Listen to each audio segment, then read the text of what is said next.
All right, let's set the scene, because this one is absolutely epic.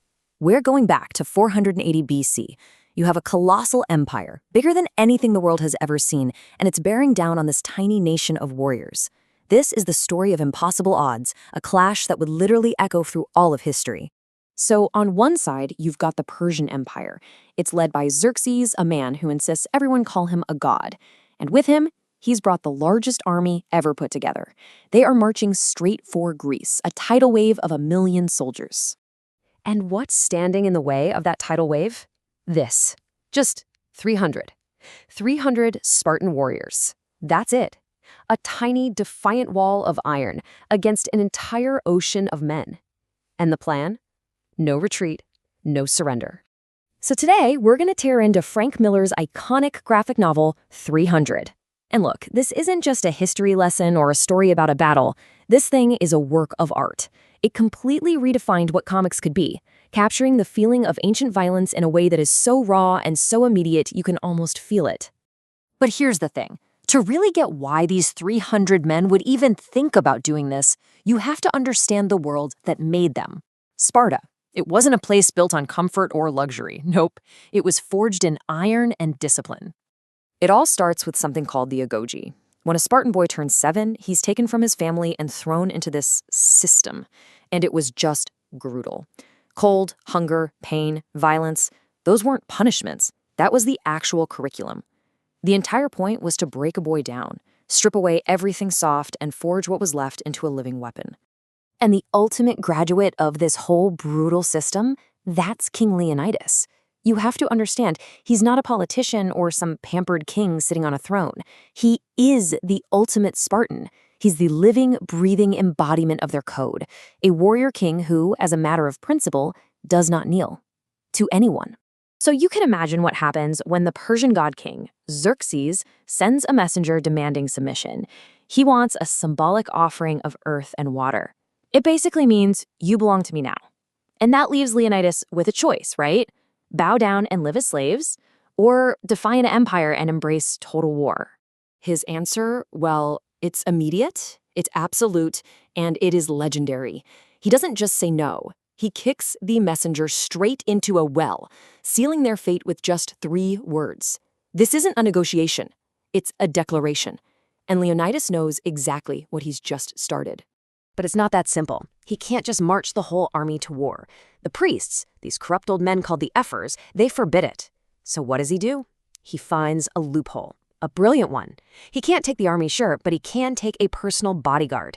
And here's the crucial detail, the part that tells you everything. He chooses 300 men, and every single one of them already has a son.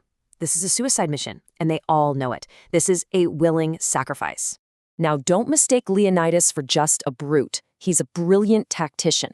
He doesn't just want a fight. He wants a fight on his terms. So he chooses the battlefield with absolute lethal precision, a place where numbers mean almost nothing. He chooses Thermopylae, known as the Hot Gates. It's this super narrow coastal pass. It's a natural choke point. Think of it like trying to force an ocean through a garden hose. Persia's 1,000,000-man army can't spread out. They can't use their numbers to surround the Spartans. Their biggest advantage is gone. Right here in this tiny pass, 300 men are the equal of an empire. And this really gets to the heart of the whole story, right? This massive clash between 2 completely opposite worldviews. You've got Leonidas, a warrior king forged in the fires of pain, who believes in and serves the law. And then you have Xerxes, a self-proclaimed god king who has never known a moment of pain and believes that he is the law. So the battle starts, and it is an absolute slaughter. Wave after wave of Persia's best soldiers, even their elite bodyguard, the Immortals, are just thrown against the Spartan shield wall and get hacked to pieces. The Persian casualties are just staggering, and the Spartans, they barely have a scratch on them. They're not just defending, they are fighting with this controlled, almost joyful violence. The Spartan line just seems unbreakable. Their strategy is perfect. Xerxes is completely humiliated. But this perfect defense is about to be shattered. And not by a bigger army or a better weapon, but by the oldest, saddest story in the history of war. So you have to ask, what could possibly break this wall of bronze and muscle? What could possibly defeat an army that has already accepted death and fights without any fear? A new weapon? Some kind of monster from myth? No, it's something much, much simpler and way more human. A single lie, betrayal, from one of their own. And this is where Ephialtes comes in. He's a Spartan outcast, born with deformities that mean he can't hold his place in the shield wall. He begs Leonidas to let him fight, but Leonidas gently turns him away because one gap in the phalanx means everyone dies. So, feeling scorned and rejected, Ephialtes goes straight to Xerxes, and for a promise of gold and glory, he reveals a secret goat path that will let the Persians circle around and attack the Spartans from behind. Leonidas gets the news. It's over. They're surrounded. The cause is lost. He tells the Greek allies to retreat and save themselves. But the Spartans, the 300, remain. See, this isn't about victory anymore. This is about making a final, defiant statement to the world. Knowing they're doomed, they don't huddle and wait for the end. No, they charge. They charge straight into the heart of the Persian army. When their spears shatter, they use their swords. When their swords break, they fight with their bare hands and teeth. This isn't a defense anymore. This is a declaration. And they fight until the very last Spartan falls under a sky black with Persian arrows. So why? Why do it? Why stay and die when they could have escaped? Because Leonidas knew something crucial. The battle for the hot gates, that was already lost. But the war for the very soul of Greece, that could still be won. But it wouldn't be won with spears. It would be won with a story. See, right before that final charge, Leonidas sends one man, Dilios, back home. And his mission wasn't to survive. It was to remember, to tell the tale. And here's the kicker. The entire graphic novel, the story we're reading, it's all being told by Dilios a year later as he's firing up a unified Greek army for the final victorious Battle of Plataea. He's not just telling history, he's forging a weapon. He's building a legend.